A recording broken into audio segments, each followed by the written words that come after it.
This is Phantom Electric Ghost, and we're live on the air with Jake Cassman for the first time. Cassman, and we want to talk to you about your album Inside Idling High. Where we're actually going to have a conversation.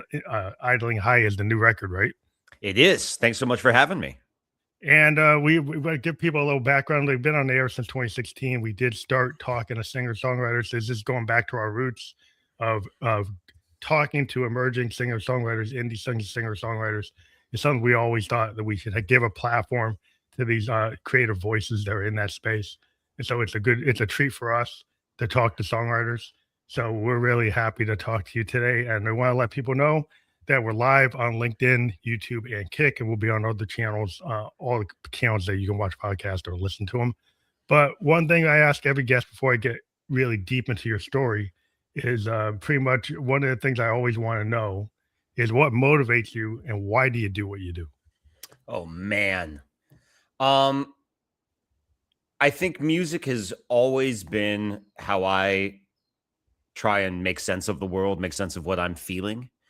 It is the way I process my own emotions and psychology, and it's often how I try and process other people's emotions and psychology and literally try and place myself in somebody else's shoes. I've got an entire album about that in my back catalog. And I think the reason why I do it is because I'd be doing it anyway. You know, I had a moment when I was 20 years old where I was doing the normal college thing, and I realized I started having this kind of 4-month long panic attack where I kind of realized, yeah, I could keep going on the route I'm going. I'm a good student. I'm sure I could succeed in journalism or as a lawyer or something else that I genuinely have some interest in. Mm-hmm. But if I don't genuinely give this a shot and try and make a living out of my music, this thing I feel an impulse, an obligation to kind of keep making, it will be just a huge missed opportunity and a giant regret I will always have. And I had an opportunity to chase that, and I haven't looked back, and that's why I'm still here. Well, I think that's fantastic because I always like, my household, my daughter is a graphic artist. Gotcha. And she's not a starving artist. She actually has contracts and she's working. Good for her. And but she still puts her stuff in the gallery, but she knows she has to do commercial art to pay the bills. Right. But at least she's not like working like, DoorDash and Uber. She's like able to work. And she has that. I let her know that I don't think that art is like a secondary thing. I think that being an artist is a primary thing. And my wife's like a playwright. So we fully support the idea that you should follow your dreams in your heart. For sure. And I think, I live in LA now. I've been here for 8 years, and I have a lot of friends who are actors. And one of the things that I like, musicians definitely have it tough, but we don't have it as tough as actors. Yeah. They have to have like all those jobs. Yeah. Well, I think it's for two reasons. One, there's nothing, I can't even imagine what it would be like to go into an audition and see 40 people that look exactly like you all reading for the 2 lines that police officer number 2 says or whatever, right? Like that, nothing would make me feel less unique or special or different. Like I stand out than that process. Right. But I think the other thing is that in music, there are so many jobs you can be doing to continue building your skill set and making connections towards your eventual career. Mm-hmm. Whereas as an actor, I mean, basically you're, being a Disney princess, or that's about it, right? Like there's not typecast. There's not much. That's why so many of them end up being waiters and valet parking guys. It's really tough to find work that gives you the means to continue kind of building on that skill set. But I'm fortunate that I've done just about every gig I've been able to find in order to pay the bills over the years. And I've gotten something out of everything I've done, which is nice. I think it's like I always felt like in music, there's a lot of happy accidents. Yes. At least the music I like. Like I've always been a big fan of artists that go through that process. I religious about reading about Zappa, reading about like Neil Young and Crazy Horse, and reading about Hendrix and even Dylan. Like I actually had Dylan's recording engineer from Blood on Tracks, and I interviewed him. And Wow. the recording engineer that actually did the original version of the album, the one that wasn't overproduced. And he was saying like Dylan kept on changing the lyrics, kept on changing. He's famous for that. He Mhm. constantly pushes people around him that he will just dynamically change it. And you have to not get frustrated by that. For sure. Because Yeah. eventually he's gonna find, well, he's constantly fine tuning, right? And like Yeah. I spend hours debating whether or not there should be an and or a but at the beginning of a sentence in my lyrics, right? Or Yeah. whether I should sing that line to end with a comma or not, Yeah. right? And You've got a I lot of don't, choices. yeah, and I don't know how many of those ever get picked up on by the louder the wider audience, right? But Yeah. You're kind um of really too so close to it. It's like any writer, like you're so close to it that you don't realize that nobody really maybe knows about that, right? Like certainly the not on the first listen, yeah. no, right? Um, but those types of things can be the difference between one understanding of a song and not. And every inch of it, so it's got to make sense to you. Yeah. And so you pour, yeah, you pour over it. You put in the hours and you debate it and you show it to your friends and take their feedback and take or leave that and finesse it to every last inch and moment that you can. Yeah, I think there's a lot of, false choices as you talk in your background. You're like some people they don't like go into the craft of songwriting. I think they go into like the hype of songwriting. there's, Yeah. there's like a lot of hype, and A&R guys back in the past. There's always hype. Like Yes. even this TikTok hype, there's YouTube hype, there's all this hype. But like when it comes down to it, like if you really care about your craft and you put your 10,000 hours in, by the time you hit the stage, by the time you get in front of somebody, you've kind of made decisions on like what you're going to be. And to me, the secret sauce of any artist is their vulnerability and their individuality. And when you're trying to be on the train of like cloning stuff, it's like that's fine. You can be your influences. Yeah, you are the sum of your influences, but it is still your voice is not like anybody else's. So that still, when you actually hit that mic with your vision, you might have been inspired by Tom Petty and the Counting Crows and Jason Isbell, but like it's still your voice coming out of your mouth, and that's what your vision is when these people hear it. For sure. And yeah, and those are all three artists that have really inspired me, and I definitely was drawing a lot on for this album. But yeah, I agree that like I certainly hope this record would not be the kind of record that any of those guys would produce, because I'm a different person. I've had a different experience and a different sound, and I'm really happy with the way it turned out. And I'm really happy that I got to draw on such great music to inspire me while making it. But I'm also really, really glad it's mine. Yeah, with that Americana, which I don't Yeah. know today, or people are so into EDM and hip hop and rap, and electronica, and I'm a electronic musician, but I kind of am leaning into Sun Ra and Yeah. Funkadelic and Herbie Hancock, and like so I'm not leaning into like what's like hot. I'm leaning into like maybe what's not.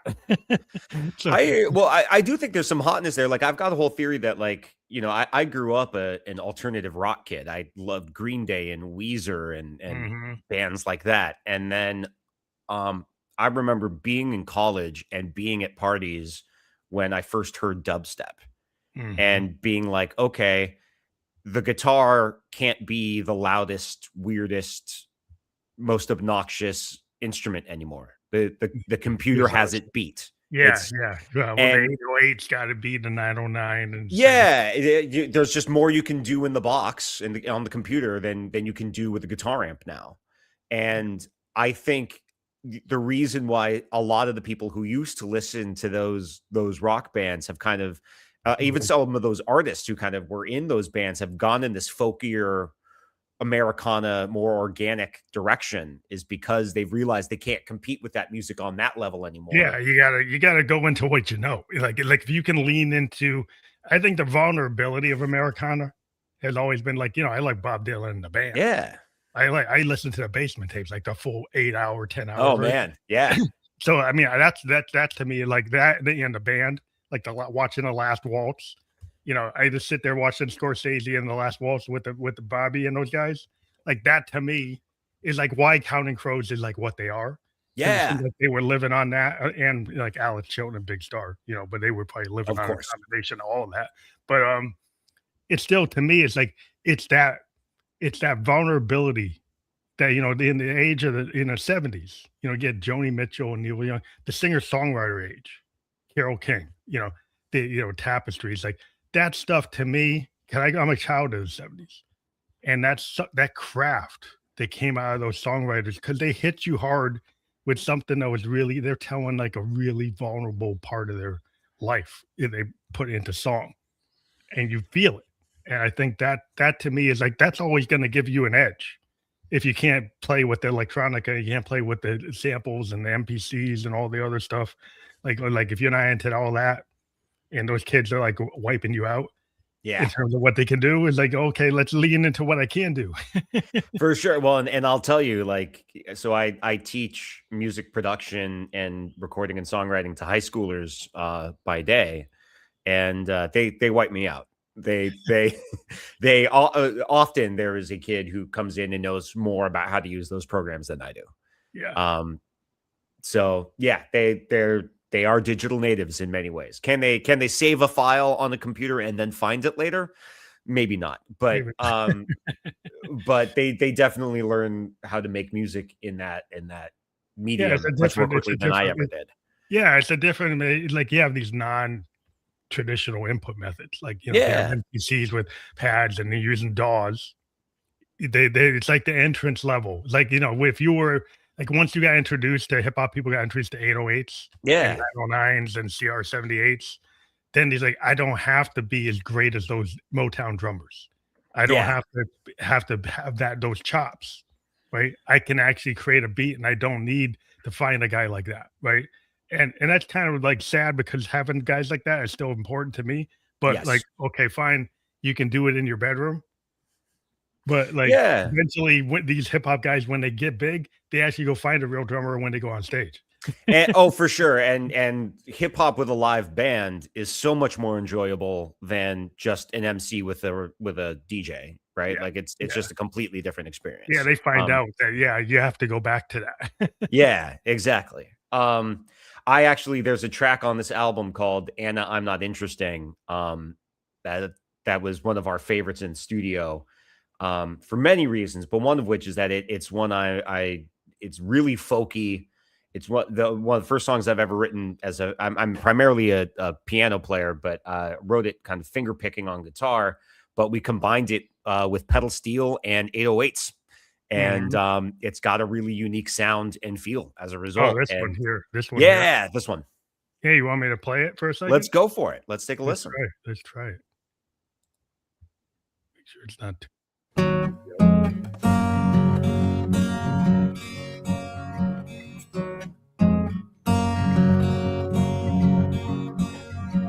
Need landing, draw and drink, smile and wink, but I'm not here until you draw me near.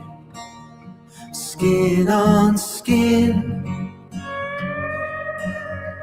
white linen, sleeping in, I'll hold you close. Waking hurts the most. And I'm not interesting. You've seen the bags I'm carrying. You've known my pain since you've been season 4. These walls will not be softening. There will be better offerings. Why even bother knocking on my door? You could have so much more. I had to probably stop it there because I don't wanna get blocked, That's but right when the basically 808s are going to kick in is right after that. But yeah, oh, right, that's that. Well, that's just the problem with the nature, yeah. yeah, it's all right. But yeah, I love the nature of that song, the acoustic guitar, and then like the accents with like is that a pedal steel or just a slide?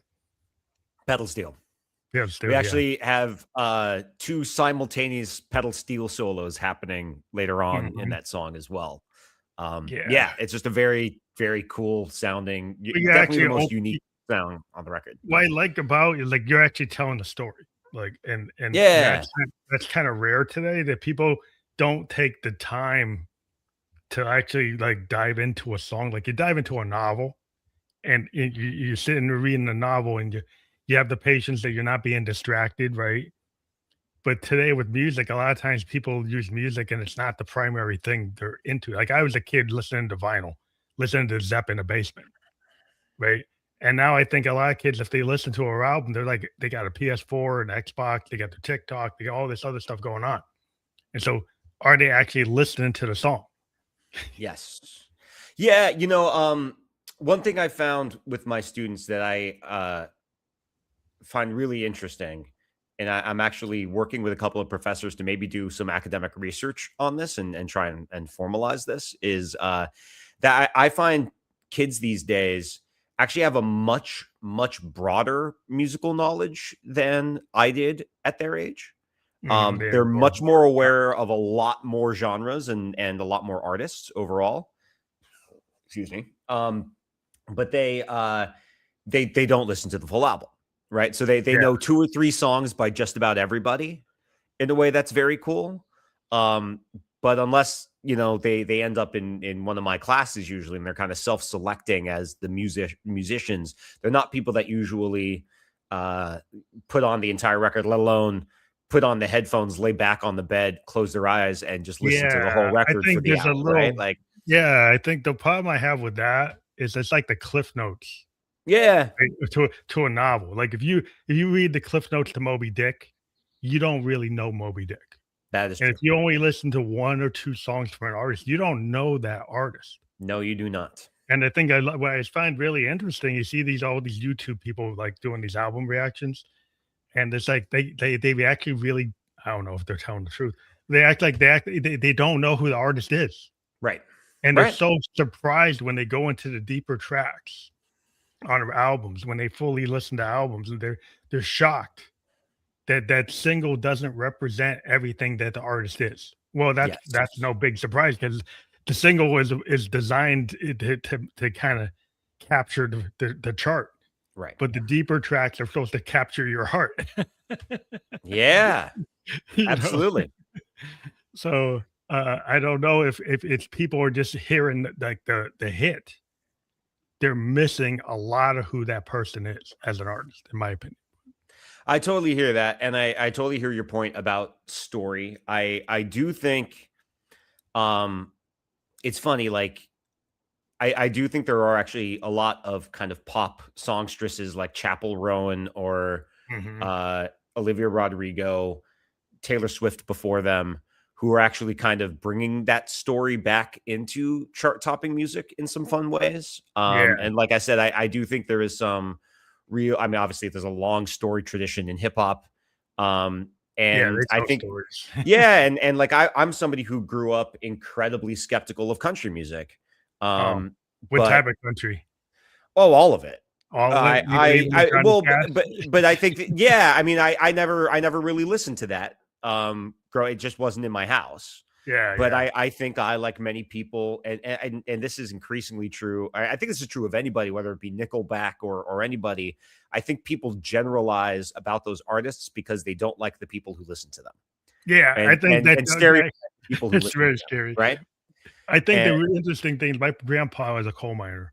Oh, in West Virginia. So every summer we go to West Virginia. I would hear, like the outlaw country guy, like Johnny Cash. He had everything. My grandpa, he had all, and to me, like, that was country. Yeah, the way Johnny Cash did it, it's like that to me was authentic. Like Willie Nelson, Johnny Cash, Glenn Campbell. That's what I liked. I didn't like these other people. I liked the fact that Johnny would go to Folsom Prison. Johnny was kind of playing the outlaw, but Johnny had a different kind of vibe, and he's hanging out with Dylan. He's a different type of guy. Yes. So I just looked at that and I said, well, that's the kind of country I like. I know there's this other country. Right. That doesn't really appeal to me. Yeah. And there's always been that divide in country as well, right? The Yeah. kind of outlaws the alternative country versus the Or the Americana, like the mainstream. band, Yeah, for like sure. Dylan and the band's interpretation of country music. Yeah, I like that. Yeah, for sure.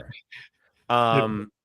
But yeah, like I definitely poo-pooed it until I got to music school and really started studying it and appreciating it. For even in the pop medium, it is a vein where they are constantly telling stories, and there's a lot of great lyricism and great detail-oriented lyrics in there. Mhm. And then my first job out of college was doing dueling pianos full time, Oh, wow. and I had to learn a lot of country music doing that, Mhm. and definitely gain more of an appreciation for it. And there's Yeah.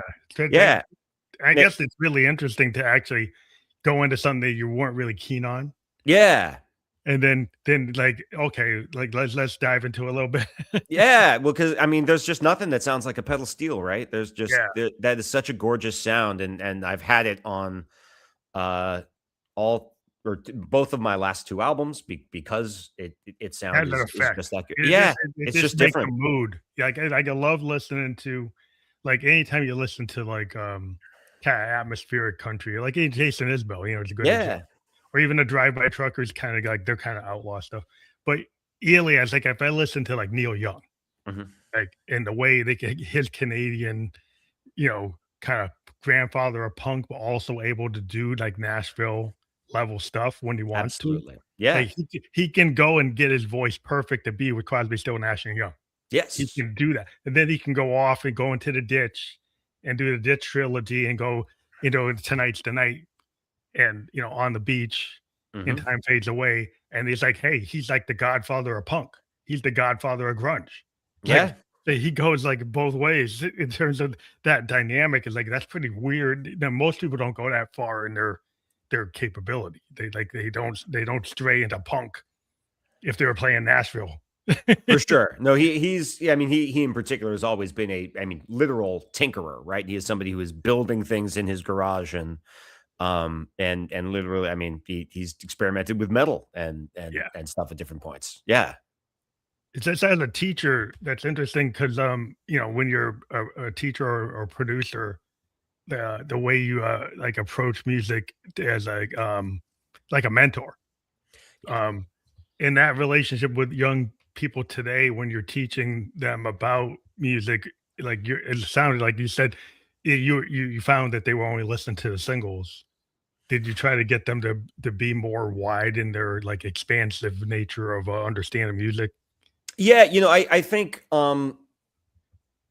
so much of what I end up doing as a teacher is teaching not teaching kids how to play music or how to write music, but how to communicate about music Mhm.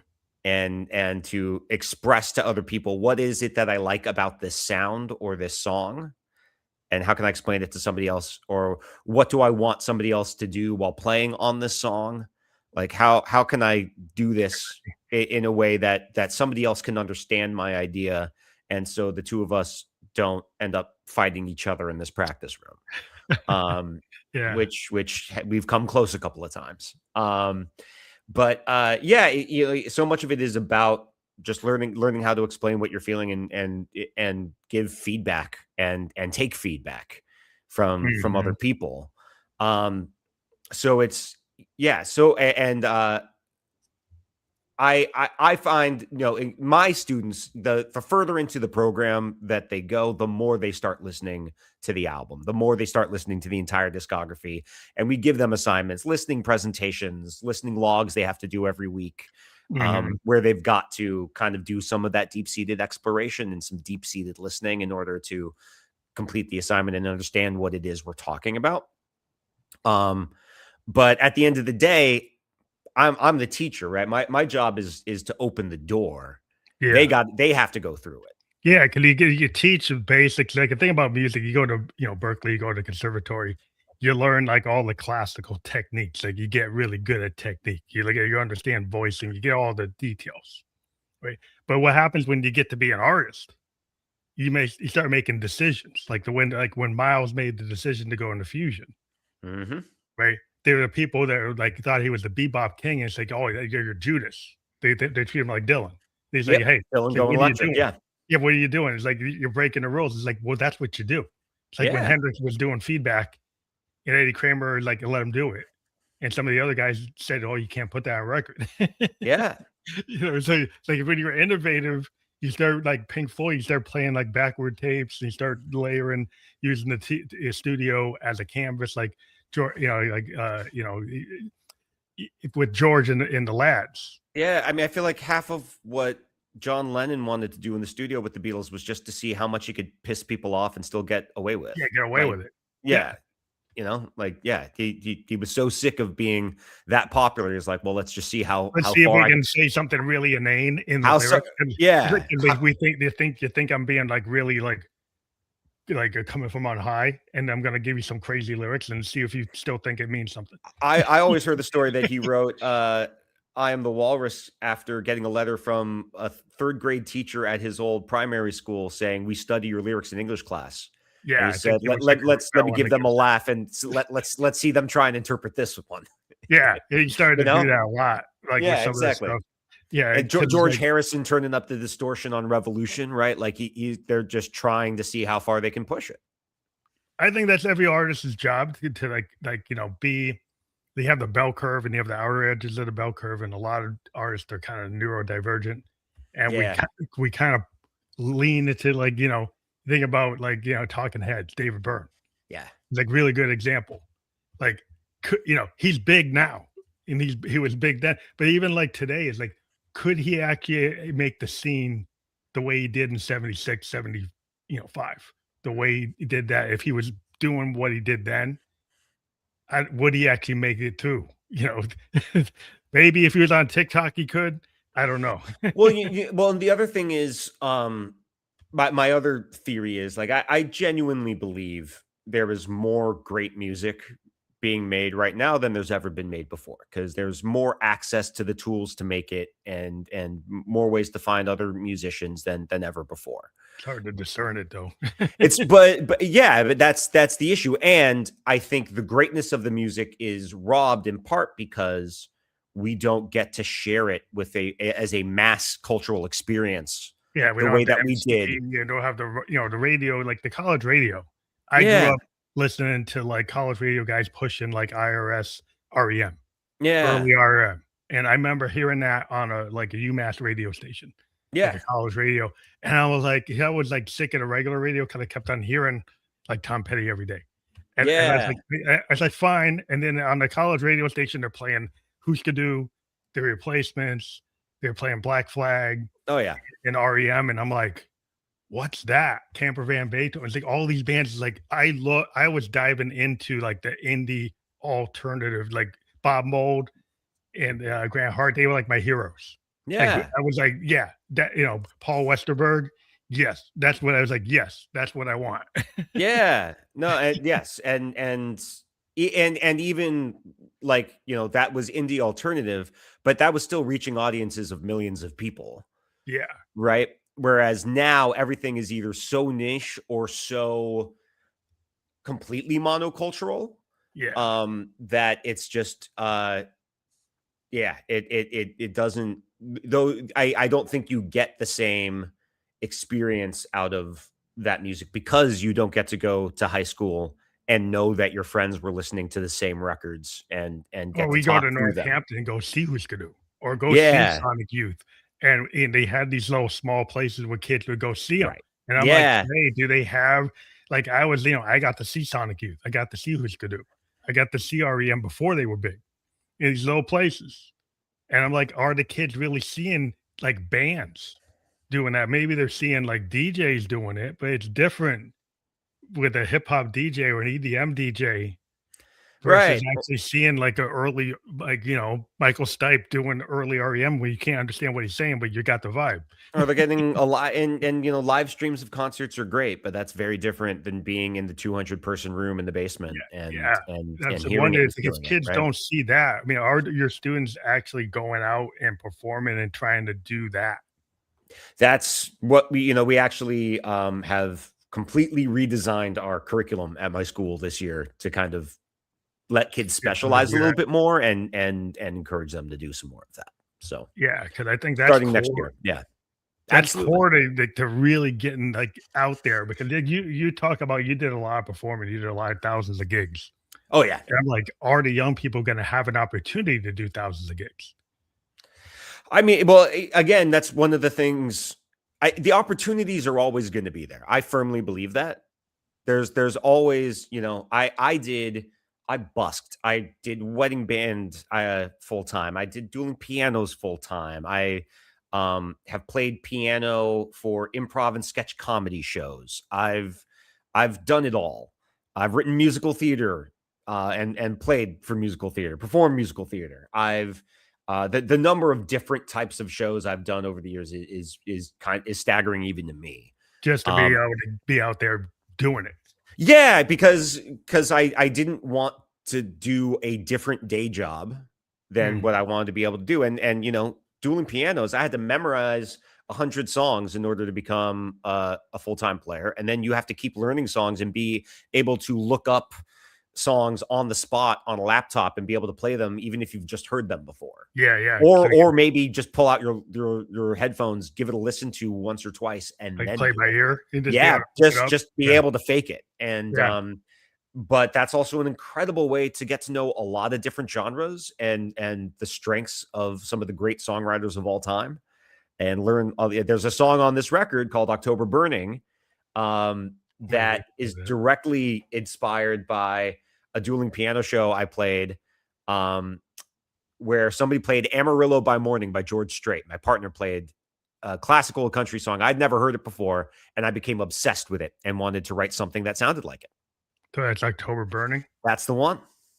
Yeah, okay. Like, before we get into that song, is like Idling High kind of giving me maybe like a elevator pitch about why did you choose that name for the record? Yeah. So I always wanted to write something in the kind of tradition of an LA rock record. A little bit of the Neil Young, Tom Petty sound, the Echo in the Canyon stuff, Dawes, Warren Zevon. Counting Crows was down here for a little bit.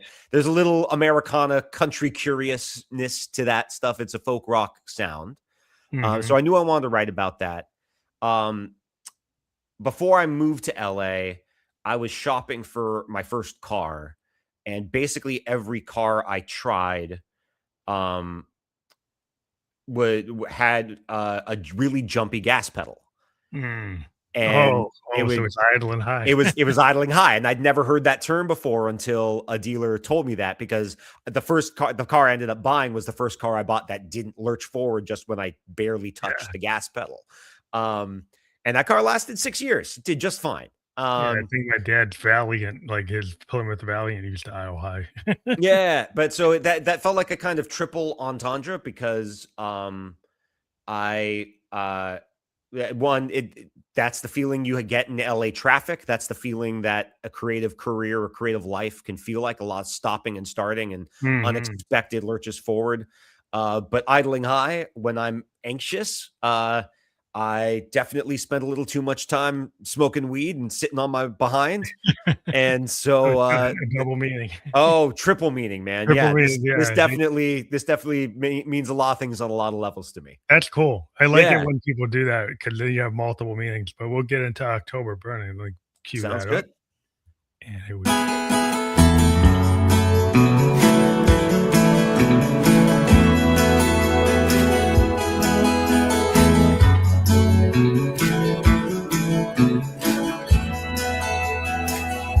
October is burning, the West has met its end.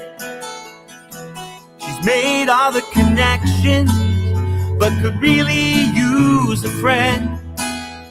They cut her power in the darkest hour, came down to the wire. October is burning,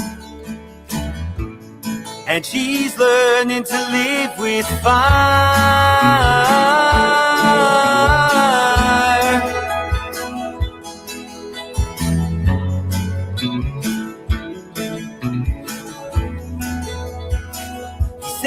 So again, I can't do the whole thing because the way things are today, but I do like, we at least got to to the part where you actually say the name of the song. But For sure. And I'll tell you, you were talking about Glenn Campbell earlier. That guitar yeah, sound is definitely kind of Glenn robbed Campbell. a little bit from Wichita Lineman and Yeah, that that kind of Wichita Lineman, vibe. that is the thing.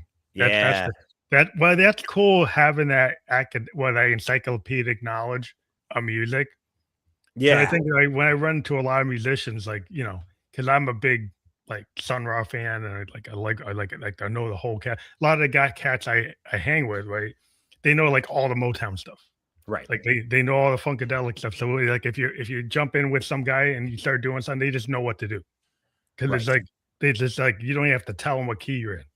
Like, there's, like, boom, they jump in, and it's just because people, like, all musicians are kind of like their influences. And the more you listen to, so, like, it's interesting because sometimes people assume, like, just, people are into jazz, so they never listen to anything else. Yeah. And then I knew a jazz guy, and he knew some, like Genesis and Yeah. Yes, and some Pink Floyd, and people were shocked that he knew it. And he's like, "Why, I don't just listen to one thing, dude." Yeah. know? So I went to Berklee College of Music, and that was one of my struggles, I think, when I first got there, both me personally and a lot of my peers. We'd all been big fishes in small ponds before we got there. Mhm. And that meant that all we had to do was be good at one or two things and know one or two genres to stand out. And then we get there and we realize how much bigger the musical world is and how much more out there is to learn. And so, yeah, that's when I first opened my ears to country music. That is when I snuck into a Snarky Puppy show. That kind of thing. Just try and get exposed to as much of that as you possibly can. And it's like, is the LA scene really conducive to what you're doing compared to other scenes? You mean genre wise? Yeah, or just Or even working. yeah, I think LA proper is a hard place to get paying gigs in just because there's a lot of supply of musicians, right? There's plenty of demand, but there was always going to be more supply. Too many people. There's just too many people, though. At the end of the day, what I'm really trying to do more of, though, is get some gigs in broader LA County. Maybe move a little bit outside of even that, because there's always breweries and wine bars and Stuff like that. places where they want to hear music. And yeah, people want to that's more my crowd, my speed anyway. I'm not looking, to go be seen at a bar, and there's definitely a lot of kind of Instagram influencer type places that want live music all night, and that's not necessarily my vibe either. So I've got a regular place at the Stone Tap Room in Pasadena. I play there about every 2 weeks, and I'm there for 3 hours. It's mainly just a one-man dueling piano show, but I sprinkle in my own originals while I'm there. Oh, and cool. Yeah, it's a fun show. And at a dueling piano show, I might have to play Don't Stop Believing or something by like Pitbull or somebody. And because that's the show. But at Pasadena at Stone, it's my show, and I can tell those guys politely no if I don't want to. And we get to play the more off the beaten track stuff and actually get to have conversation and hang out and get to know people that way. So I'm trying to do a lot more gigs along those lines. But I've also got a couple of local festival gigs coming up too. Oh, festivals are cool. Yeah. Yeah, because that's like where a lot of young people are willing to listen to a wider range. Yes. And you have to get these big festivals, and they have the small little areas and the big stages and the smaller stages. And you got like some of the indie bands can get into the smaller stages and play. So that's kind of cool. Absolutely. But also one thing is I always we were talking about Dylan and Neil. Mm-hmm. And political and social issues have always been something I was really into because I listen to a lot of different music, and hip hop's full of that. Yes, but like it's always been in music. Some folks are like, oh, are we going to go back to the 50s and say, oh, how much of that doggy in the window? Or are we actually going to say something? Right. Because sometimes songwriters are going to say something. They're going to say something about personal microcosm level or macrocosm social level, or just current event level. So a lot of times some people feel it's like a responsibility of like a Bruce Springsteen or Dylan. Mm-hmm. actually be like a newspaper, to actually be like the radio. Yeah. I tell you what's going on. Yeah, and I definitely feel that responsibility too. This record is the most personal I've ever made. I know every artist says that, but I mean it. And there is one pretty explicitly political song on it, and then there's other political kind of undertones. My previous record as under my previous artist name, Drunken Logic, is much more political and Okay, explicitly so.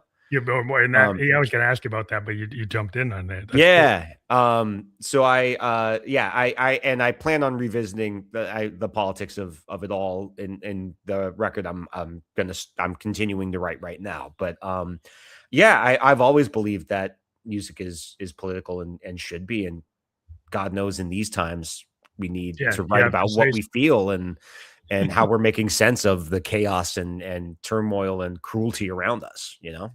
But it's interesting because as a writer, you can be direct or you can be indirect. You can be like a Victorian. Like a Victorian author will go and like talking about Little Death. And like, what's that mean? Right? It's like you see the Victorians, you know, William Blake and Wordsworth and all those guys, they have tons of like little hidden meanings. Yes. And they're not very direct about what they're Anna, I'm Not Interesting talks about little deaths as well. Yeah, I've always been. I've always liked to use that. When I went to Bowdoin. Oh, okay. I took a literature class, and we were like, "Oh, Lord Byron." And Bowdoin in Maine? Yeah, in Maine. Yeah, Bowdoin, I played Bowdoin College's graduation 3 years in a row. Oh, you did? I'm a graduate in 1990, but God, yeah, no, mine would have been 2014, 15, 16. I think is when I did it. But yeah, I played. Yeah. This is the college that famously torches all of its dorm equipment after the graduation party, right? Yeah, the dorm furniture. Yeah, they like to do that. But, yes, we usually got invited up there for the bonfire. So yeah, you probably want to get rid of it because it's kind of messed up. But I guess so.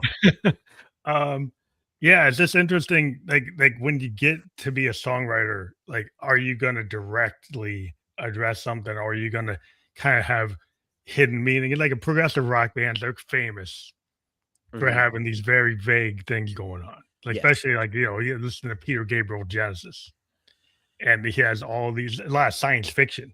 Yeah. Plus he has a lot of English, like very English specific stuff that if you're listening to it as an American, you're like, what is he talking about? It's like if you're from that little like township in England, you know what he's talking about, but you have to actually research. It's like, what is Peter talking about? Yeah, and there was no internet at the time to look that up, right? Yeah, so, you have to like, what is he actually referring to? Peter is a very heady guy. Yeah, so he put a lot of stuff in there.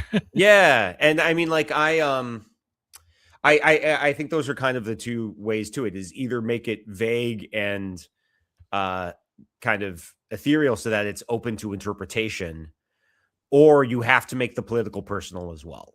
You have to make something so much larger than yourself feel like it's something that's happening to you or to somebody you know, and that sort of thing. And that's what Dylan and Springsteen were so great at. I had a professor at Berkeley who used to say, never say we in a song.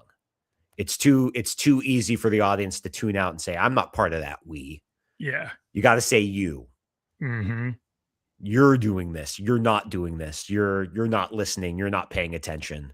You gotta make it about, you gotta personalize it. If it's we, it's a little too, we are the world, we are the children. Yeah, it's a little too. Yeah. Well, I always find it's interesting. I was listening to, Dylan, like Hurricane. Yeah. Or you're listening to like, Blood on the Tracks, and it's like super dynamic because it's interesting. It's about his divorce, but like he has created all these characters. Yes. And he kind of created this separation from himself. Yeah. He's talking about himself, and he's created these characterizations of himself. Yeah. And it's like not a direct divorce record. It's super indirect. Yeah. Well, and so the last album I put out with my old project, Drunken Logic, is called The Loudness Wars. And it's really me trading off song by song, kind of between a character who's got my political point of view and is of my generation, and of somebody from perhaps maybe my parents' generation or slightly older, and somebody from a different part of the country who might have voted differently than me in the 2016 election in particular. So you're having an argument. Yeah, well, they're not even. I think it's open to interpretation whether or not they're in the same world, in the same place, whether or not these people know each other, but they're just trading off, singing about similar themes. Oh, so different perspective. And it really started off as an attempt for me to be like, on the one hand, I want to satirize a certain point of view and American nostalgia for an America that never totally existed the way that they envisioned it. Yeah, it's kind of like yeah, but All in the Family. but it also was an attempt to empathize and like be how could somebody think this way? Because it is so anathema to me. I always thought it was interesting to watch Carol O'Connor playing Archie Bunker. Yeah, right. Because if you actually knew Carol O'Connor, he was not Archie at all. Right, but he played him so well. And he would always, people would get shocked when they met him because some people didn't really know him. Right. And they thought he was Archie. Yes. When they realized he was like the opposite of Archie. He's like totally diametrically opposed. Yeah. And it was great about that show. He's like, you have, Rob Bryant, playing Meathead and they have that dynamic. For sure. Today of actually doing that discussion in the middle of it, like in the middle of the 70s, you're having these discussions. I don't think anybody is that brave anymore. Well, I mean, I think Nick Offerman did something kind of similar in Parks and Recreation. I guess in that. Yeah, not quite as extreme because he's just libertarian and that's its own kind of extreme thing, but he's also definitely not as extreme a libertarian as Ron Swanson is, right? Yeah. But it is very cool when you get to explore. Yeah, and that's all I was trying to do was just explore a point of view to its full and give it as much legitimacy as somebody like myself could. And I ended up getting to explore some issues with anger I had and some kind of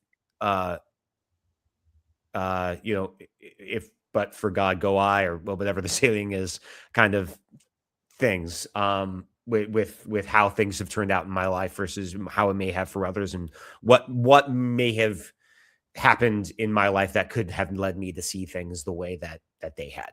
Do you find songwriting as cathartic for you? Always have. Yeah, it was literally the only way for me to kind of process my emotions when I was in middle school.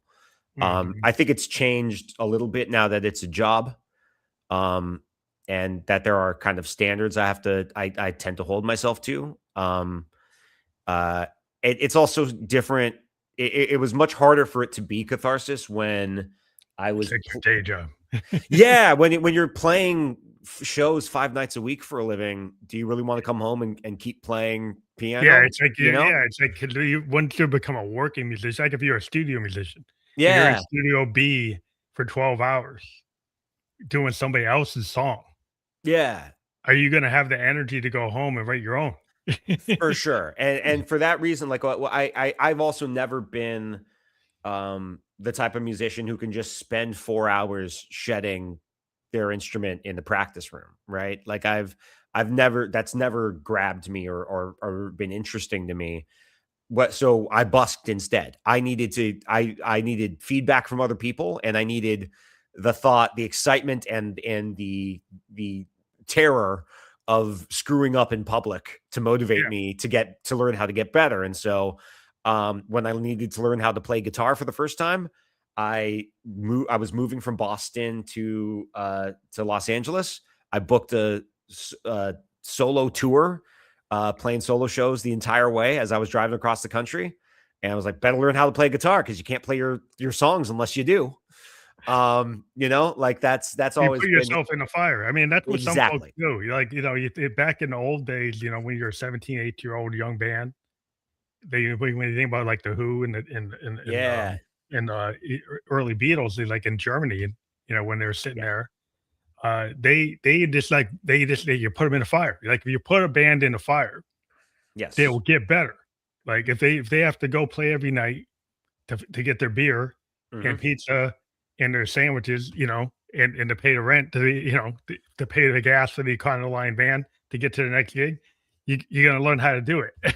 I that dueling piano bar I started out at, they did the way that their rotation worked was you had to do a full band set every half hour, meaning that um you had to be able to play drums or bass at least in order to fill out the live band as they were Wow. playing songs. And I didn't really know how to play either. But being thrust into that position with 300 people staring at you, Yeah. you learn pretty quick. Yeah, you just You know? you just put it on stage, you just do it, like, it's good Yeah. versus that person who, like, has, like, 100 songs in their DAW, Yeah. but they won't even put them on SoundCloud, and Yeah. it's like, are you gonna do it or you're not gonna do it, right? And Are you gonna that was me when I first got to Berkeley. I for 2 years I was terrified. I was writing a lot, but I was so intimidated by the amount of talent and know-how around me that I couldn't. I was paralyzed. I couldn't put anything out, and so I until I finally got my stuff pull together. the trigger, Yeah, like, exactly. once you do it, then it gets easier, I think, to, like, and then the weird thing is, like, the way the world is today, like, you might where you are, they might not dig it. Like, they might not dig it in Concord, New Hampshire.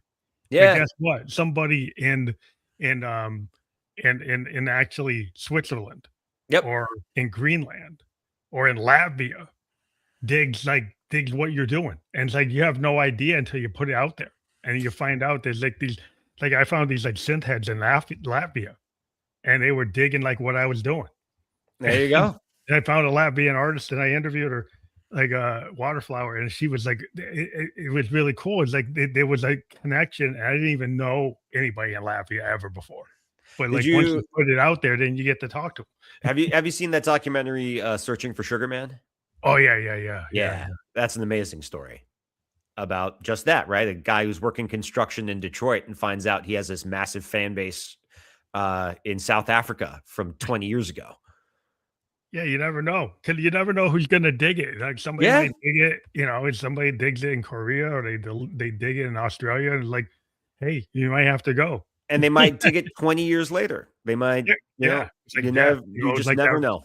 It's like that black punk band, like, nobody knew who they were, like Death, Death. right? Yeah, Yeah, and then yeah. suddenly people found them and, like, everyone went crazy for 'em. They did the Right. documentary, they had a movie, but it's like yeah, I mean, it's like the Velvet Underground thing. Yeah. Like, all the producers knew Lou Reed, like, Bowie knew it. In Mhm. '66, he was listening to it, and then by the time we get Walk the Wild Side, then then finally the Velvet's idea of Only the Velvet's works. only 100 people listened to him, but every one of those 100 people started a band Yeah, as a or whatever producer, they like, say. everybody Yeah. was some of the major bands, like, in our time, you Yeah. know, like, you're talking about all the grunge bands, Yeah. they knew who he was, everybody was name checking him, all the time, just like the thing with, Alex Chilton and Big Star. Yep. I'm a big Star fan. I think 3rd and, number 1 record, I just listen to that stuff all day. Like, I think Alex was, like, totally underrated. Uh, Yeah. he's just a fantastic writer. I yeah, I don't know what the term quote unquote power pop means, but almost universally it's bands who were not fully commercially appreciated during their time. Yeah. And I actually got the chance to work a little bit with a music podcast called Switched on Pop. Mhm. If you're familiar with them, they're a music analysis show. Yeah. And we did an episode on Adam Schlesinger, who Mhm. is one of the songwriters of Fountains of Wayne, but also wrote music for the TV show Crazy Ex-Girlfriend and the theme for the movie That Thing You Do, and had this long career. But yeah, obviously he's most famous for writing Stacy's Mom. Mhm. But I absolutely fell in love with Fountains of Wayne when I listened to, like, I had a girlfriend in high school who tried to get me to listen to that whole album when it came out. And I was like, You no, didn't these wanna guys do are it. one-hit wonders. Screw that. They don't rock hard enough. They're not cool enough. What is this crap? And Yeah. then here I am almost 20 years later You're diving listening into to this their stuff and I'm catalog. like, oh my God, their songwriting is brilliant. Their hooks are amazing. They're storytellers. They're writing about these really interesting characters. But it kind of becomes like yours. Like when something's not Yeah. on the radio, right? And you find this lost treasure Yeah. and nobody else knows it, right? Then it becomes like, oh, this is my little secret treasure. Yeah. This is And then you want to share it with everybody. They have a song on that same record of Stacey's mom that's about it seems like it's about a high school football quarterback. Mhm. And the song's 4.5 minutes long, and the entire song takes place in the amount of time it takes for a quarterback to drop back and throw a pass. Yeah. And it's such a brilliant just songwriting exercise of how can you slow down time and make it about like the inner workings of somebody else, and their psychology when they're in the flow state, basically. Mhm. And so I play it for my students every year because, one, I give them a taste of what I want them to think about for when they do their listening presentations, but also like we can literally bend time. Yeah. Um, As a songwriter, you can get people to go into any world you want. Like, yeah, you don't have to be a fantasy writer that creates like a J.R. Tolkien level yes. stuff. You once you have that person in the audience, you grab them and then you put them into your world. Well, and I Right? forget the artist or philosopher who said this, but they said, and I'm paraphrasing, but art is how we decorate space. Mhm. Music is how we decorate time, Yes. which is like, it's a quote I will always and forever come back to. That's such a beautiful way to describe what we do, right? Because we do associate songs with particular moments in our lives and times and periods, and they soundtrack our lives. Yeah. I think people need to give music and musicians a little more respect. Like in the age after Napster, I am somewhat um, alarmed by people thinking music is free, right? And Yes. thinking that they don't need to actually respect like that the artists actually like are creators that deserve a living. They deserve to be paid for what they do. And it seems like okay, like once people decided to devalue music and then value other things more, like video games. Like I'm a kid, I grew up with an Atari, but I always bought my records. Now the kids will like they spend more money buying the video games than they will to actually support a band. When I was a kid, I would follow like Who's Do and actually pay for multiple shows, buy all the records, buy the t-shirts, buy the stickers, buy all the stuff, and not be upset about buying it. I thought I should actually buy it so they can actually live. Right. Right, and then people say it's like, well, I can just bootleg it. I don't have to pay for it. I can just, I don't have to actually give the artist anything. Well, I do think you're seeing vinyl come back a little bit. People are buying merch again. I do think people do understand that aspect of it a little bit more.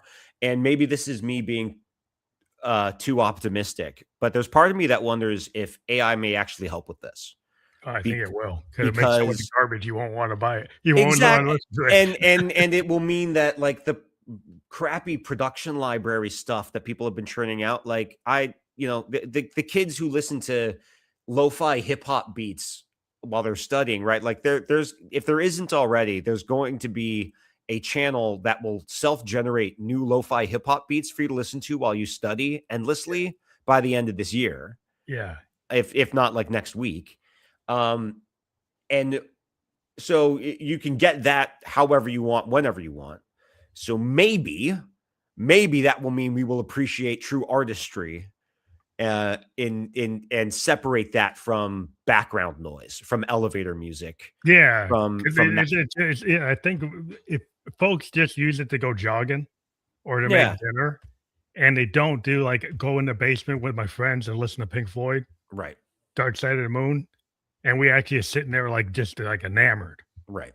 Like what are they doing? What do they say? What like we're opening up the record, we're actually looking at it. That's the whole experience of vinyl, which I think the young Yeah, kids today like the tactile nature of getting an album, looking at the cover, looking at the lyric sheet, looking at all the stuff, and then listening intently on side A and side B, and not being distracted by your phone or you're watching something on Netflix or you're trying to multitask something else, right? So that's the problem with movies today. People can't deal with a complicated plot because they're doing 3, 4 things at the same time.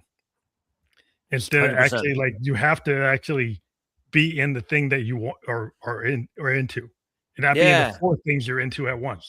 No, that's you can rewatch The Office because you've seen it already and you know the rhythm of it while you're on your phone. But you can't see what what's the creator of Breaking Bad, his new show. I haven't watched it yet. The sci-fi one. Oh, yeah. Yeah, he's got a new one. I haven't watched it on yet. Apple TV. I forget what it's called. But like the pace of that show is jarringly slow. After Breaking Bad even feels jarringly slow. It's super slow. A lot of stuff is slow. It's too slow for today's generation. But that's because it's so sensual and thoughtful and deliberate, right? And you do have to pay attention to all of it because every moment matters. There is no throwaway second, no throwaway shot, no throwaway line. Yeah, like when you write a song that actually has a song structure, Yeah, and beginning and intro and outro, multiple like aspects that they might have a timing change. You might have a couple of different fills, a couple of different like a rephrase of the chorus. You might have structure like the Beatles or like Motown or like Carpenter songs. It's like they have that structure. Or Elton John songs from like Yellow Brick Road. They have a structure. It's like you get today, if it's all beat, if it's all loop, yeah, and it doesn't have some kind of like just like some like if somebody features, it's like yeah, I'm just coming in and doing a feature for this guy. It's all like the standard, like always using the same splice, the same plugin, the same drop, same structure as the last one because the same producer keeps on doing the same thing with 100 different artists. Like okay. It's boring. I think eventually what happens is it's like disco, you will burn it out. Like disco was cool and then it burned out because like everybody's doing the same thing. So then it's like people that get tired of it. That's a niche thing. They kind of have a romance retro thing for it, but like it burned itself out because everybody's doing the same structure. Yeah, I mean, I think punk has kind of had that same issue in recent years too, right? It's a little overprotective of its own identity and what qualifies as punk. And yeah, I think that's true of any genre or subgenre. But yeah, you got to keep evolving. You got to keep adding new ingredients and seeing what else is out there. I think punk as an ethos is ultimately much more interesting to me than a lot of punk music for that reason. Yeah. Well, I kind of like it when they switched to grunge. Yeah. Because then it became a little bit wider that you could have a Smashing Pumpkins that's not really pure punk. Right. Actually, yeah. Or Pearl Jam that's not pure punk either. No, it is not. They could actually go off and do different directions. They could go off and do like their Led Zepp kind of Kashmir phase. Yeah. And they could go off and do something. They could go in different directions. It doesn't just have to be the Clash over and over. Even the Clash weren't the Clash. Once they went to Sandinista, they weren't doing what they did at the beginning. And I will say that is one of the things that I do like about the listening habits of these kids today is like when I was in high school, it really felt like you had your clique and your clique all listened to the same type of music. And then there were other cliques and they all listened to different types of music. Right. And, and nowadays, all of these kids that I listen to, they listen to everything. And that's so great. Right. That cool. That there is no like genre. Like I was such a rock supremacist. Rocker. Like you get the guys that are like they're all Zeppelin or and all other forms of Maiden. music are weak or don't have the same artistic value or whatever. Metalheads. Right? Like they won't listen to the Carpenters. They won't listen to anything mellow. It's like it's gotta be Iron Maiden and Ozzy all the way, or they won't listen to. And not just not listen, but like go out of their way to say that stuff is lesser. That it's not. It's look down their noses at other types of music. And like, do I come home and put on Taylor Swift records? No, I don't. I don't plan on it. Yeah. But I absolutely appreciate her when I hear her. Yeah. And I completely understand what she means to my students and to friends of mine. Right. Like I I understand the appeal, and it's important to understand the appeal. Understand a Swiftie. And understand the Grateful Dead. Yeah, and if you're out at a bar and a sing-along song comes on, be able to enjoy it with everybody else, right? Like don't get your, panties in the twist just because it's not your song. People gotta be so purist, like I said, like the jazz guys. Even to this day, they say, "Oh, fusion's not jazz." And I'm like, really? Yeah. Like really? No, I don't think. Do beggars get to be choosers, fellas? Like, do we? We gotta keep opening the doors to new people. Right? Maybe not Kenny G, but still. What's expansion? Like I might come home after listening to like the Clash and actually put on a Carpenter's record. I think Karen Carpenter soothes me. Yeah. Anytime I hear her voice, it just brings me back like a time. It's like a time warp because I'm a child in the 70s. And I remember my mom actually taking a Carpenter's 8-track and putting it in when it was new and listening to those songs like when they were new. So I get brought back to that. Yeah. So I'm like, I like that. For sure. Time machine. Yeah, and that's why different strokes for different folks, but different music for different moods, man. Like there's a lot of electronic pop music that I absolutely love. Bands like Churches or The Naked and Famous. There's stuff in that vein that I absolutely love. Plenty of hip hop. I'm late to the ball game there, but Kendrick is amazing. I've gotten really into Nas in the last year or so. I like Earl Sweatshirt. He's kind of weird. Yeah, I like him too. I like his poetry. I think he's a really good poet. His father was a great poet. Gotcha. And he does a lot of really interesting things. I don't hear a lot of people. Kendrick, does it. Yes. But he does a lo-fi version of that. That's very poetic and very kind of Lou Reed. Yeah. Very kind of like like Joy Division. It's like all out there. It's like that's the kind of thing I like. It's like, oh yeah, like I like Joy Division more than New Order, but they are New Order. It's like, but I still like Joy Division. Right. For sure. Kind of give it a close, but I know Idling High is out, right? And we've got your QR code, so people scan that. Is that how they can get everything about you and actually get the record? Yeah, the album is out. I don't know when this episode's going to drop. It's out there right now. That is true. I guess it is. So I'll let you know. I'm actually going to be playing at the Salute to Recreation Festival in Northridge, California on May 16th. That's free for families. And then I'm also giving away tickets to the LA County Fair because I'm playing that on May 31st. That's in Pomona, California. And so if you go to jakecassman.com, there's links there to get tickets for that. Idling High is out now, and there's actually going to be a live version of the entire album that's going to come out later this year as well. Oh, wow. That's cool. Yeah. You planning to doing live albums? Is that the first time you've done it? Or is it is. There's a really cool venue here in LA called Kulak's Woodshed that's volunteer run, and you can rent the venue out for a night. It's a really intimate space, and they have the whole thing rigged with dolly shots and stuff. There's some stuff that makes it look like you're playing an SNL live set. It's amazing. Oh, that's nice. Yeah. That's nice. So we got the session, we got the video, and we're gonna put the whole thing out later this year. We're in the middle of mixing it. Well, that's awesome. I like that you're doing multimedia because you got to do that today because if you can get people the video, get people the record. You talk about vinyl resurgence. Are you doing your album on vinyl? I have vinyl for sale. I also there's 11 songs on this record, and we shot a lyric video, a music video, and a live performance video, not counting the live album. I did see snippets on the spot for each of these. So those are actually from the videos, the little snippets. Yes, exactly. Yeah, all those canvases are from those. So if you get, I'm at Jake Cassman Music on all social media platforms. There's going to be a lot of video coming out on the YouTube channel in particular, and throughout for the rest of the year. Yeah. That's awesome. Are you on Instagram at all? I am at Jake Cassman Music. Okay, yeah, because we do some AI clips just because we use that tech to do clips. Please, we'll tag you as a collaborator, and when we put them out there, because we'll put some out there as a story, and we'll also use the QR code to get people to.